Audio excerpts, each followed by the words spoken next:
boş durmasın dedik ya. Kebapçı olsak ortaya şey koyar, şişke koyardık. Evet abi, döktürmüşsün yine. Her şey çok güzel görünüyor. Abi sağ ol ya, teşekkürler. Eline sağlık. Sağ ol. Abi benim favorim birkaç şey de var. Bugün çıkmış. Her gün değişik şeyler geliyor herhalde. Yani her gün en az 2-3 tane şey çıkarıyoruz ya. Süper vallahi. Yani ekiple falan gün içerisinde yazışıyoruz, birbirimize sürekli bir şeyler gönderiyoruz. O brainstorming de çok iyi oluyor. Ha, grubunuz var. Grubumuz var. Dünyada o kadar çok artık açıldı ki mesela eskiden bir pastanede 10 tane ürün çıkıyordu ve bu o ürün oluyordu. Biliyorsun birçok Evet, yerde Türkiye'de de sabitti. öyle. Bu Yani işte unlu mamullerde. varsa adam onu yapıp devam ediyor yıllarca. Tabii. Ama şimdi o kadar insanlar yeniliğe aç ve yeniliğe aç olmalarından dolayı da yeni ürün de çıkmaya başlıyor. Yani fikirler denemek gelişiyor. istiyorlar. Fikirler de gelişiyor. Mesela bak şey çıktı, o Dubai çikolatası çıktı. Biz onu burada yaptık. Ondan sonra ama bitter çikolatalı yapılıyor. Biz tadına baktık. Hatta burada bir müşteri de falan dedik ya dedi bitter tadı çok geliyor. Ya dedik doğru bitter tadı çok geliyor. Antep fıstığının vurgusunu alamıyorsun. Sütlü yapalım dedik. Sütlü yaptık. İnanılmaz fark ediyor. Sizin Instagram'da gördüğümde fark ettim direkt. Hani uyarlamışlar dedim hani doğrudan sütlü çikolata çekin. Çünkü hep bitterli görüyorum. Bir tane biz direkt değiştirdik. Bugün sabah geldim ekibe dedim ki ya benim aklıma bir fikir var. Aslında Antep fıstığı beyaz çikolatayla çok uyumlu. Biz niye bunu beyaz çikolata? Aynen. Beyaz çikolatayla niye yapmıyoruz? Bugün de mesela beyaz çikolatayla da çıkaracağız. Güzel. Gibi. İnsanlar artık bunları uyarlamaya başladı yani. Bu Instagram'da mantıklı bir şey. görürüz zaten onda. Ya tabii. Ya temelde seni Alman pastanesi olarak biliyoruz zaten Brezenbor'un. Evet, yani ilk doğuş şeyi o. O şekli bu. Ama aslında mesela benim gastronomiye, yemeğe ya da hani bu tarz şeylere hevesim çocukluğumdan beri geliyor. Aslında kültürleri falan anladığın zaman, insanları araştırdığın zaman şeyi görüyorsun. Mesela Güney Amerika'ya gidiyorsun, adam pide gibi bir şey yapmış. İtalya'ya gidiyorsun pizza yapmış, Türkiye'ye geliyorsun pide yapmış. Birçok yer işte mesela makarna yapmış İngiltere'deki, Asya'daki Asya noodle'ları falan yapmış. Yani insanlar aslında birbirine paralel de gelişiyor ağız tatları. Farklı uyarlamaları gibi. Aynen ama kendi bulundukları bölgelerdeki malzemeden faydalanıp bir şey uyarlamışlar. Ya bir yerden esinlenmişler ve o kadar farklı lezzetler ortaya çıkmış ki o yüzden hani böyle bakmak falan çok yanlış geliyor bana. Ve ben her zaman bunları merak ettim. Evet deniyoruz, beğenmediğimizi sonrasında tatmıyoruz ama Kesinlikle. kesinlikle yeni lezzetlere açık olmak lazım. aynen. Biz şirketten de seni biliyoruz tabii ki. İnsanlar o kısmı bilmeyebilir ama geldiğimiz zaman seninle birlikte uçuş yaptığımız zaman hemen gelip abi geçenlerde şunu tattım işte şöyle bir tadı vardı vesaire gibi senden fikir almak isterdik açıkçası. Ya insanların onun danışması sana o da çok hoşuma gidiyordu. Çünkü bilgini de paylaşabiliyorsun. Evet. Ya bir tecrüben var, bilgin var, işte bir şeyler okuyorsun, kitaplar alıyorsun. Bunu da verebiliyorsan daha da keyifli oluyor. Kesinlikle. Deniyorlar Çok mesela. şey öğrenmişimdir kendi adıma bile. Teşekkür ederim. Biliyorsun et pişirmek ne kadar kolay bir şey ama insanlar mutfağa girmediği için ya diyor hani steak nasıl yapılır diyor. Bilgisi yok. Bu aslında çok basit bir süreç ama insanlar bilmediği için ne yapıyor? Ya yapamadım, yaktım. Bir de mevsimsel de işte bir meyve o dönem çıktıysa onu işin içine katma durumlarımız da oluyor burada. O da çok güzel. Ya- Yani bir müşteri gözüyle baktığım zaman benim çok hoşuma gidiyor açıkçası. Ya onu katmak da zorundasın. Çünkü şöyle bir şey var. Şimdi biz burada mesela kalk Avrupa'da gibi şeyi de yapamıyoruz. Frambuazla her şeyi yapayım. Frambuazın şu kadar paketi 250 lira. Şimdi ben onu nasıl her şeye katayım? Avrupa'da çok daha uygun fiyata. Çünkü oradaki mevsimsel durum da, oradaki alışkanlıklar da adam yıllarca bu işte blueberry daha yeni ülkemize girdim yaban mersini. Evet. Ve fiyatı hala aslında çok pahalı, yüksek. Orada gidiyorsun, kilosunu çok daha uygun alabiliyorsun. Şimdi bizde burada çok güzel meyvelerimiz var. Bunları değerlendirmek lazım değil mi? Mesela burası üzüm ülkesi. Ne bileyim işte portakal Bir ülkesi. çeşidini yetiştiriyoruz şarabından işte Şimdi her şeyini yaprağına, kullanabilirsin. Her şeyden faydalanıyoruz. Faydalanıyoruz. Mesela bundan niye bir tatlı olmasın değil mi? Yani hani kafamızda sadece işte çilekli pasta, işte muzlu pasta falan var. Halbuki 1 milyon tane şey var. Bunların hepsini değerlendirebiliriz. Aslında burada insanları bunu tattırabilmek de bizi mutlu ediyor yani. Biz de sürekli bunların çalışmasındayız. Yani üzümden güzel belki bir pelte yaparsın. Bununla bir belki Berliner dolgusu yapabilirsin. Mevsimliye kadar işte burada vişnesi, kirazı. Kiraz burada ne kadar güzel kiraz çıkıyor. Ceviz Burdur hemen dibimizde. Evet, neler. Al limonatamızı kendimiz yapıyoruz mesela. Evet. Pazardan aldık, daha dün aldık. Güzelce yıkayıp onları... Akdeniz'deyiz tam yeri. Akdeniz'deyiz yani. İnanılmaz güzel şeyler çıkabiliyor. Değerlendirmekte fayda var yani. Vallahi eline sağlık. Günlük rutininiz burada nasıl geçiyor? Ya günlük sabah biz 5 gibi, 5.30 gibi burada zaten mutfağa girmeye başlıyoruz. 8'de açılıyor kafemiz ama 8'e kadar bir sürü hazırlığımız var. Yani her şeyden önce bir gün önceden hazırladığımız ürünlerin pişirmesi var. Kruvasanlar falan. Proofer dediğimiz bir özel bir dolap var. Orada çok daha profesyonel bir mayalandırma sisteminden geçiyor. Ondan sonra pastalarımızı yapmaya başlıyoruz. Çünkü sabah ilk başta bu bretzel, işte kruvasan gibi ürünler daha çok talep görüyor. Pastalar da akabinde yapılmaya başlıyor. Öğleden sonra onlar da fresh çıkıyor. Akabinde de bir sonraki gün hazırlıkları başlıyor. Normal bir fırına göre de bayağı geç saatlere kadar da burayı açık bulmak mümkün gibi. Kesinlikle, çünkü hani insanların özlediği tatlar da burada var. Bretzel, Berliner, işe giden insanlar oluyor. Sabah buraya uğrayamayan insanlar oluyor. Bitiminde uğrayabilsinler istiyorsunuz. Tabii dışında da Kesinlikle. bu bekeraylar genelde sabahleyin ürünleri koyar, öğlen 3'te 4'te çoğu kapatmaya başlar. Yaz ve kış sezonlarında çokça Almanya'dan gelen misafirin oluyor burada. Çok Görüyorum fazla var. geldikçe. Çok takip eden var. Onlara da teşekkür ediyorum buradan. Havalimanında, uçakta ben sizi tanıyorum Görüp diyor. Valiz tanıyorlar, alırken değil mi? işte konuşuyorlar. Çok karşılaşıyorum. Çok da hoşuma gidiyor. Yani oradan takipçiler de olması çok gurur verici bir şey. Ve buraya gelince de gelip deniyorlar. O da çok mutlu ediyor.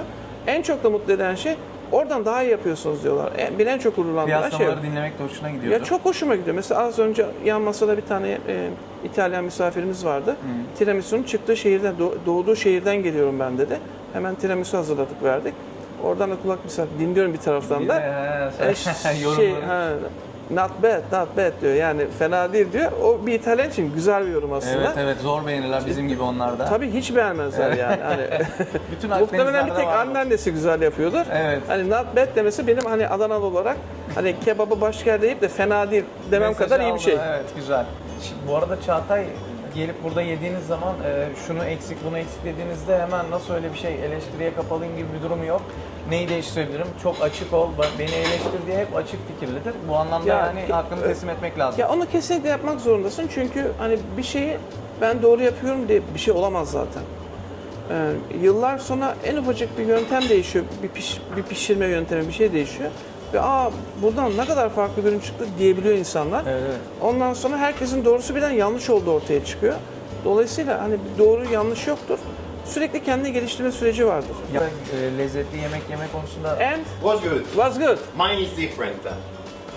We'll Perfect. try. We keep in touch. I send you a message on Monday, so Perfect. we can do some pictures. Perfect. We'll wait for you. Have a good day. Ciao. Ciao. Evet. minimum farklılık. Evet. Çok iyi bir şey. Yani bir İtalyandan... Ama ne dedi yine de? My is different. Yani yani onda hani anneannenin tarifi her zaman bir tık farklı. Ama işte hani bunlar mesela benim için çok gurur verici şeyler. İşte bir şu an tiramisu'nun doğduğu bir yerde gelen ve işte kendi tarifi olan biri yiyor ve diyor ki was good diyor. Yani bu bizim için çok çok güzel bir şey. Kötü inanılmaz. olsa da söyler zaten. Söyler direkt. Tabii yani ya şunu Bu da beğenmedim. iyi bir bundan. şey bu arada. İyi bir Yani direkt oradaki ürünü çıkarıyoruz diyebilmek için bir adım daha yaklaştığı Ya anlamı çıkar. şu da var. Mesela insanlar şunu da aslında görmesi lazım. Bir şeyin aynısını yapmak benim gayem değil. Tam onu da söyleyecektim. Yani benimki farklılık gösterebilir. Buraya gelmenin de bir anlamı olmalı diyoruz bir noktada. Tabii yani 10 ürünün 10'unu başka bir işletmeye göre daha çok beğenmemiz şart olmayabilir veya bize hitap etmesi şart olmayabilir. ya interpretation diye bir şey var. Evet. Yani yorumlama. Ve bu mesela tiramisu yaparken ben belki kakaonun içine biraz kahve tozu atacağım. Bu benim kendi yorumum olacak. Bu benim kendi tiramisum olacak. Evet. Tabii ki hani aslında sadık kalarak ana şeylerine gidiyorsun. Ama hani şuyunu değiştirsen belki bu çok daha farklı bir lezzet ortaya çıkabilir dediğin noktada işte ne yapıyorsun? Oynamaya başlıyorsun. Evet. Bu işte oradaki gibi değil diyorsun ama ben zaten oradaki gibi yapmak zorunda değilim. Ya da Yorumlama yapmak imkanımız istemiyorum. var. Aynen öyle. Ben bunu yorumluyorum. Diyorum ki ben bunu bu şekilde daha keyifli buluyorum. Öyle yapıyorum.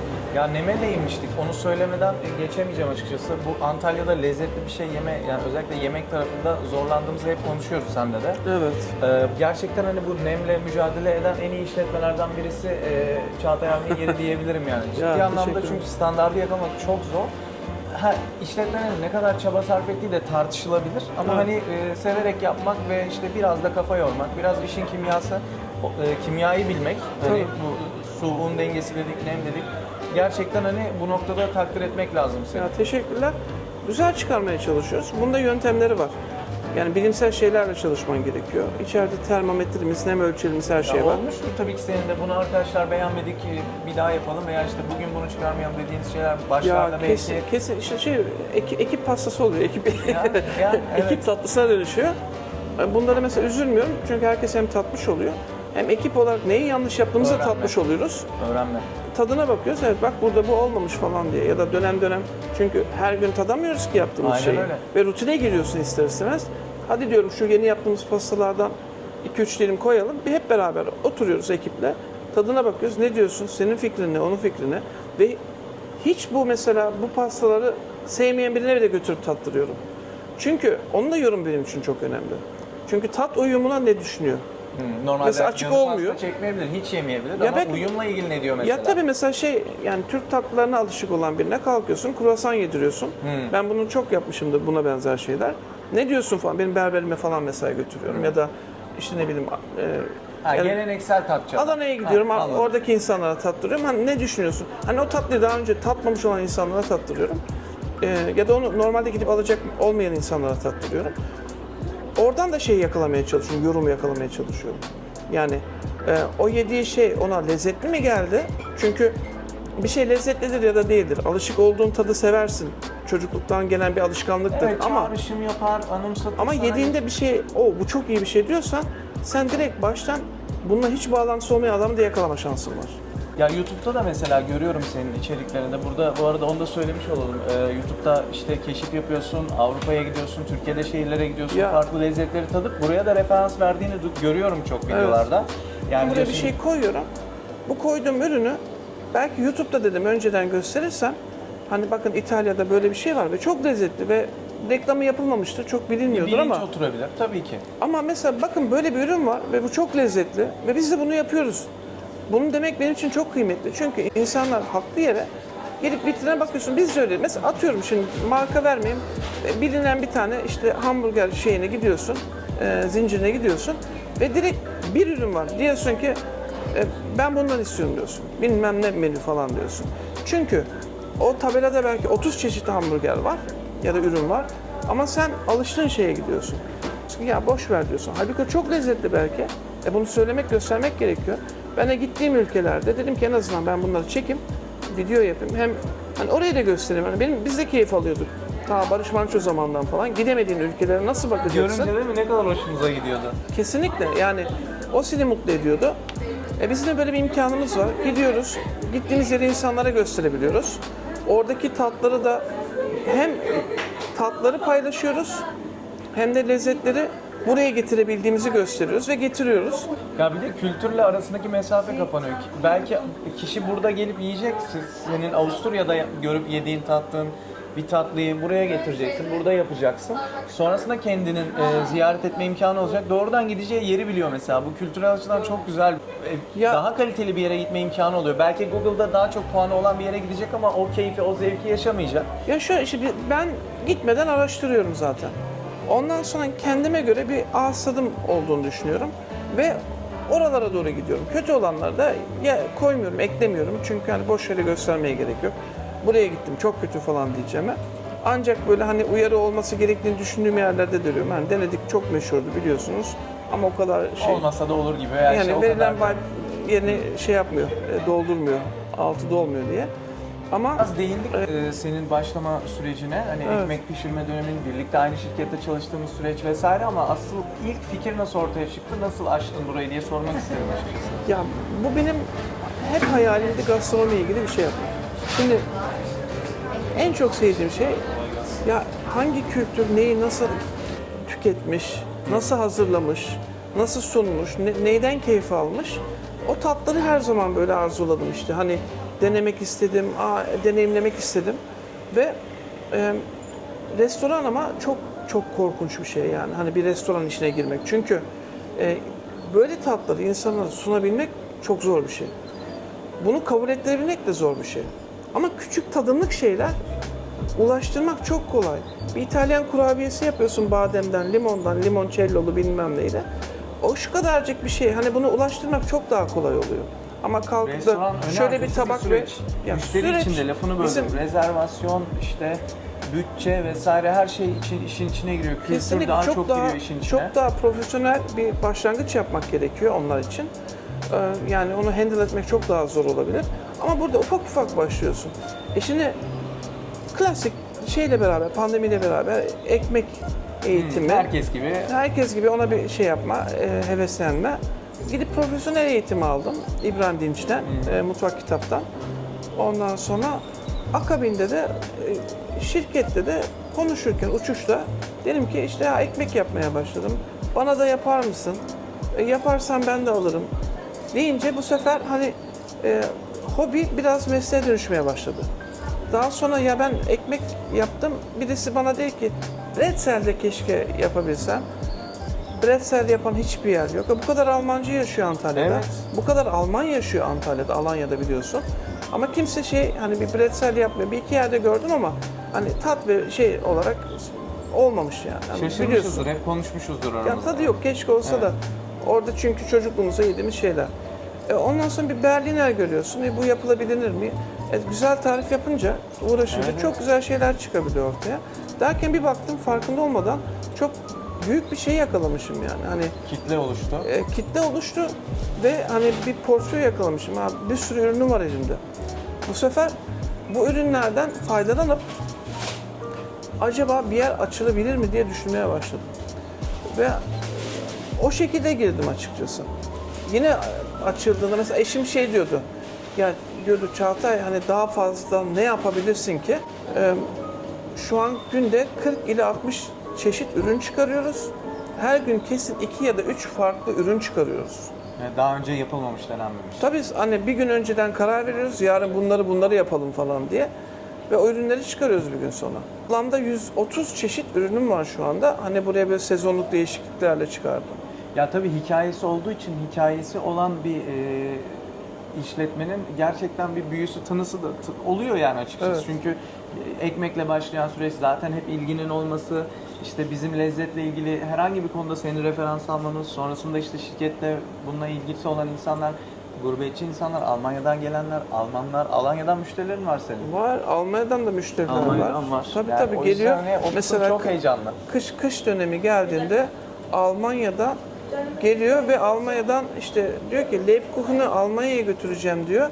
Çünkü diyor Almanya'daki Lebkuchen'lerden daha güzel yapıyorsun diyor. Ve bunun için bizi mesela Nürnberg'den belediye davet etmişti. Nürnberg'de Weihnachtsmarkt'ta şey koyduk standta, Stand açtınız, ürünlerimizi çıkardık ve Türk konsolosumuz geldi, ziyaret etti standı, basın geldi ve biz orada ürünlerimizi Almanlara şey yaptık, tanıttık. Çok büyük gurur kaynağı bu açıkçası. Ya- Ben de gördüğüm zaman çok hoşuma gitmişti. Geçen hafta Ankara'da Alman konsolosluğu davet etti, Davetimiz başkonsolosluğu. vardı, aynen. Sayın Konsolos'la tanışma fırsatımız oldu, sohbet etme fırsatımız oldu. Buradaki, orası gerçi elçilik oluyor, burası konsolosluk oluyor sanırım. Burada da mesela Antalya'da konsolosluk alan Antalya'da var. Ondan mesela o da çok sık gelir, sağ olsun. Hani kahve molalarına da gelir. Hepsi çok beğenerek ne diyeyim destekliyorlar. Ya bağ kurulmasına da çok yardımcı oluyor. Hani insanlar memleketle, ülkeyle ilişki kurduğu zaman çok farklı bir yere gidiyorlar. Tabii ki bunun altı da dolu yani çünkü ürünler lezzetli. Yani şey de var çağrışım mesela, yapıyor. Almanya'da dönercilik mesela hani Türk kültürü Almanya'ya gitti ve aslında ben Alman kültürünü buraya getirmiş oluyorum. Evet. Bu da Bir aslında bakıma bu da enteresan. tabii yani ya işte sürekli yeni projeler niyetimiz hep sürekli yeni şeyler çıkan. Dolayısıyla dünyada çıkan her şeyi hani biz Alman pastanesiyiz ama aslında global bir fikirle ilerliyoruz. Çünkü zaten ana temada demekten beri hani anlatmaya çalıştığım şey hani şu gözlüklerle bakmamak. O yüzden sürekli her şeyi takip ediyoruz, her gelişmeyi takip ediyoruz. Ve benim de yapmaya çalıştığım şey yeni çıkan, lezzetli olan her şeyi aslında insanlara ulaştırmaya çalışmak. Buluşturmak buradaki. Buluşturmak. Yani bütün gayemiz o. Abi başarıların devamını diliyoruz. Çok teşekkürler. Bu Umarım toparlayabildim. Bilmiyorum ama gayet iyi, gayet iyi. Ya aşağı yukarı bir fikir vermiştir. Çünkü işte insanlar şimdi hem Instagram'dan görenler, YouTube'dan içerikleri izleyenler biraz da hani bu işin geçmişteki hikayesini ve Ya, işte devam eden süreci bu arada bilsinler istedim. varsa sorularınızı bekliyorum. Varsa bilmek istediğiniz şeyler seve seve anlatırım. Yapmamızı istediğiniz başka projeler varsa bunları bizimle paylaşın. Ben sipariş veriyorum açıkçası. Abi bunu yapın gelip alalım Tabii diye. tabii ya, çıkarım, bizim işimiz bunu size ulaştırmak, kavuşturmak. Siz bize söyleyeceksiniz, biz de yapabiliyorsak umarım yapabiliriz. Biz de bunu yapacağız, size sunacağız. Bizim gayemiz bu. Fikirleri açığız, yeniliklere açığız. Siz de açıksanız bekleriz. Nereye? Tabii ki Brezel'in oraya.